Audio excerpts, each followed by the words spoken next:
Começa agora, pela Rádio Mar Azul FM, Papo de História. Papo de História.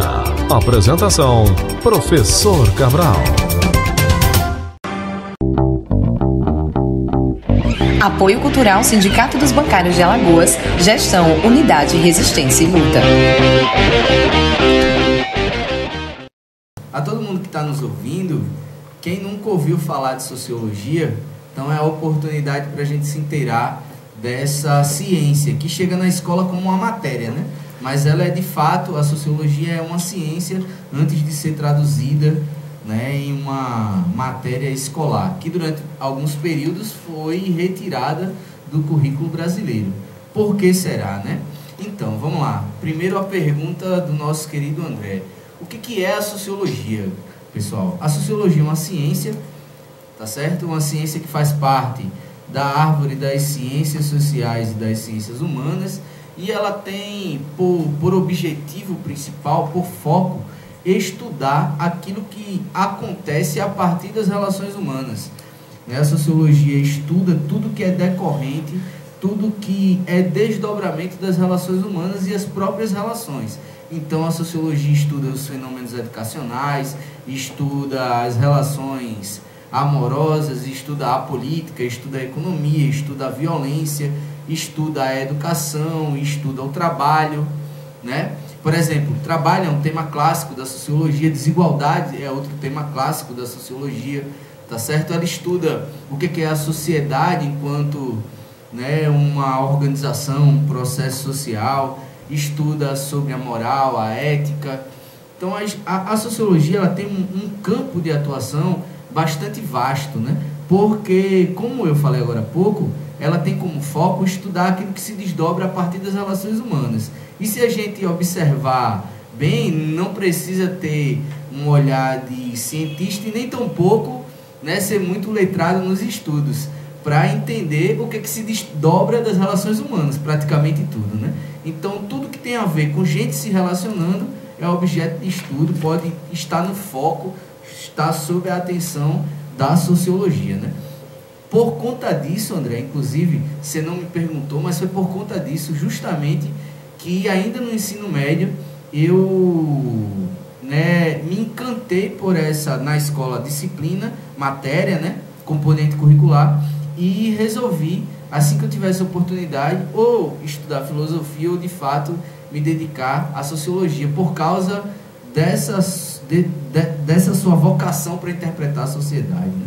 Assim, genérico que eu faço, se aparecer uma criatura humana demais na porta da sua casa, a primeira coisa, mãe, tem um na porta, liga para a polícia, certo? Vamos fazer esse estudo. Eu estou querendo provocar isso há muito tempo para vocês aqui. Se aparecer, nada contra os cachorros, tem que ser tratado cachorro, ser humano, tudo igual. Não estou querendo matar um animal não, certo? Não sou nenhum bandido não. Agora, se aparecer um gatinho, um cachorrinho, a rua se mobiliza, as pessoas levam comida para o gato, chamam o veterinário. Agora, se aparecer um ser humano, a primeira coisa, claro que dentro das já violências fica desconfiado, né? A pessoa já fica assim, desconfiada. Olha, tem um cara aqui na porta, será que esse cara quer me roubar? O que é isso? Por que nós chegamos a esse patamar? Por exemplo, nada contra os cachorros. O cachorro morreu dentro do avião, aí uma mobilização pelo cachorro, não é? Isso não esqueça do cachorro. Agora assim, tem até protesto porque o cachorro morreu. Não é para o cachorro ter morrido. Não tô, você está entendendo? Agora, por que isso? O que é que está passando pela cabeça do ser humano? Que um animal, sei lá, como é que você vê isso dentro da sociologia? Então, vamos lá. A questão não é simples, professor André. Não. E para todo isso. mundo que está ouvindo a gente ou acompanhando através da transmissão no Instagram. Vamos lá. São vários caminhos que a gente pode adotar para abordar essa questão, né? Mas vou abordar aqui um caminho que nos é possível. Que nos é possível e que tem a ver com as nossas áreas de interesse, né?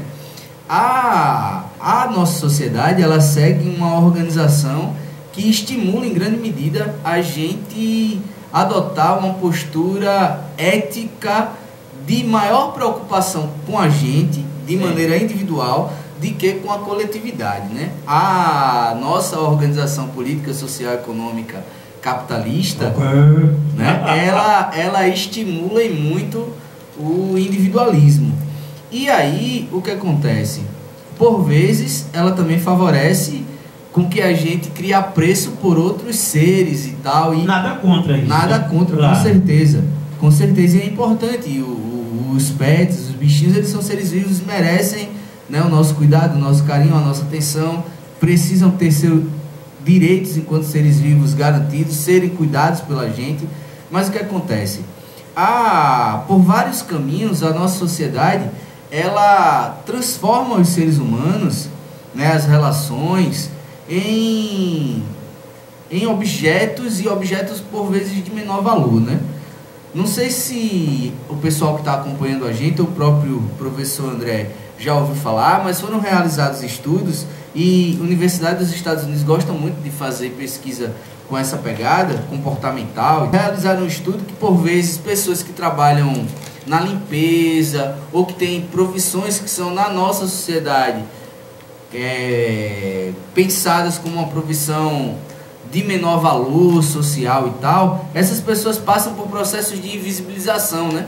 Tá lá, né, no trabalho, várias pessoas passam por elas todos os dias e não conseguem enxergar aquela pessoa, né? Isso daí se conecta à nossa questão nesse processo de diminuição do que é o ser humano, do valor do ser humano no contexto dessa nossa sociedade que precifica tudo, né? E que faz com que a gente, nesse processo de relação com o outro, olhe para o outro meio que, como é que eu posso dizer? Atribuindo para o outro um valor, né? Então, essa é uma primeira questão que a gente tem que considerar, que a nossa sociedade, ela transforma as pessoas em objetos, em coisas. Outro aspecto, além da gente se tornar objeto, coisa, que tem um preço, um vale mais que o outro, e aí não é um preço que se produz somente afetivamente, é um preço capitalista mesmo, né? Essa pessoa vai conseguir gerar para mim que lucro, essa pessoa vai conseguir trazer para mim que retorno capitalista no contexto das minhas relações, né? Outro aspecto que a gente pode seguir é que a gente é estimulado a uma grande competição diária, né? Essa busca de ter uma performance melhor. Olha os termos que são comuns no nosso dia a dia. Ser melhor que o outro, performar melhor que o outro, aparecer mais que o outro. Se a gente pensa, né? Ser competente, se a gente pensa o contexto da escola, né? Desde cedo os jovens são estimulados à competição. Isso leva a que a gente também comece a se preocupar mais com a gente do que com os outros. Outra questão que pode estimular, né, a gente pensando a nossa sociedade muito hiperconectada, né, várias tecnologias de comunicação, a gente é bombardeado por informação, por desinformação, passa o dia todo na rede social e fica vivendo, né, meio que desconectado do mundo concreto, material. A gente vive uma vida, né, superficial, virtual, passageira, né? virtual, líquida, como, para citar um sociólogo bastante famoso, que é o Bauman. Você citou Marx, agora estou citando o Bauman. Então, uma vida pueril, uma vida, né, fragmentada. Então, a gente junta o ser humano tornado objeto, a gente junta, né, ao fato de que as pessoas, nesse processo de se tornar objeto, recebem uma avaliação capitalista, se vale, se não vale. A gente é estimulado à competição, né, ser melhor que o outro, a performance, a competência. A gente, né, vive hiperconectado nas redes sociais, que nos desconectam da realidade concreta, que fazem a gente ficar olhando para uma imagem que por vezes não condiz com a realidade. Mulheres muito maquiadas, né, locais sempre que refletem um status diferenciado. Então sempre as pessoas tentam postar sempre algo que reflete o melhor, o mais organizado, o mais esteticamente, né, tido como bonito e tal. Então eu já citei aqui 4 ou 5 fatores. E ainda mais, no contexto da sociedade capitalista, talvez esse seja um dos mais importantes, né, nesse contexto de competição, tal, né, a sociedade capitalista é extremamente produtora da desigualdade e precisa da desigualdade para se manter, para se projetar. A estrutura da sociedade capitalista, a base dela é desigual, né? E aí o que acontece? Por vezes você está na sua casa, que é uma casa de classe média alta, uma casa num condomínio, uma casa, né? As casas hoje são feitas para as pessoas se isolarem, né?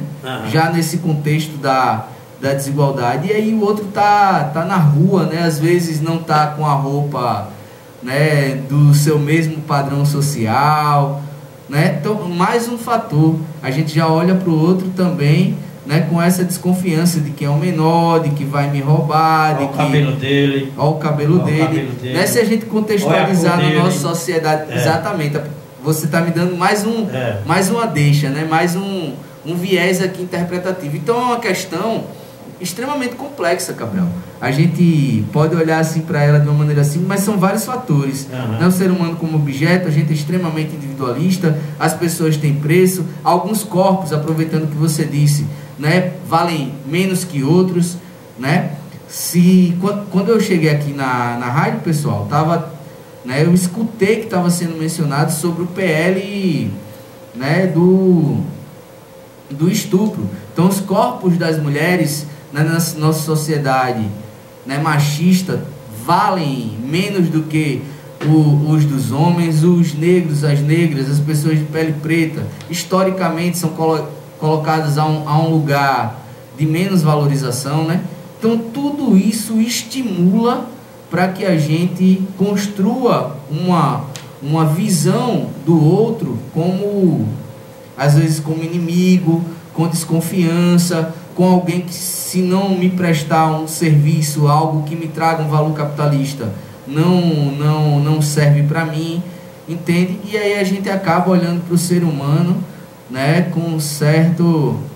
Então, a gente vive, pessoal, aproveitando que foi me possibilitado aqui esse lugar de privilégio, de fala, né? Provocado, a gente vive uma maneira de organização da sociedade, né, que em grande medida está fadada a dar errado. Pode ser que ela se perpetue desse jeito que ela está posta, mas esse jeito que ela está posta já é o jeito errado, porque, como o professor Cabral colocou, às vezes na porta da nossa casa tem alguém ali, né, jogado, passando mal, que sofreu um acidente, que está precisando de um apoio, e a gente já olha para a desconfiança. Já é a tragédia humana. A gente está posta, ela em grande medida está fadada a não ser nada muito melhor do que ela está posta hoje, pelo contrário, a piorar. E a gente é estimulado a não perceber que as coisas não estão boas, porque quando o André me pergunta, coloca aqui a questão para a gente, de que imagine, porque, professor Levi, quando a gente encontra alguém na nossa porta ou na rua, a gente passa pela rua e vê pessoas sentadas, jogadas embaixo de marquises, né, sem ter tido acesso à alimentação, tendo que dormir na rua, tal, e aquilo não causa na gente um impacto emocional tão grande, né? E aí eu estava dizendo que essa não é uma questão simples, estava levantando aqui alguns fatores, né? Me desculpem até se eu não fui claro no que eu quis dizer, mas isso é reflexo do quão negativa é essa cultura que emana dessa maneira de organizar a nossa sociedade, né? Essa cultura do individualismo, essa cultura da competição, essa cultura do capitalismo, né? Que esvazia o nosso ser, que leva a gente a olhar para os outros como objetos de maneira superficial, a sempre pensar de maneira como lucro. Se a pessoa está ali na rua, né, não me entendam mal, se ela está ali na rua, se ela não produz, se ela está com a roupa tal, né, ela não serve, ela é descartável, percebem? Então, isso já é a tragédia humana, e a gente não vê grandes perspectivas do ponto de vista sociológico para ir para além disso, né, nessa maneira de organização. Então a ideia era a gente tentar buscar uma outra forma de organização da sociedade, de sociabilidade, né? Do jeito que está posto, a gente não preserva a natureza, a gente não valoriza as pessoas que não possuem um status igual da gente, e por aí vai, né?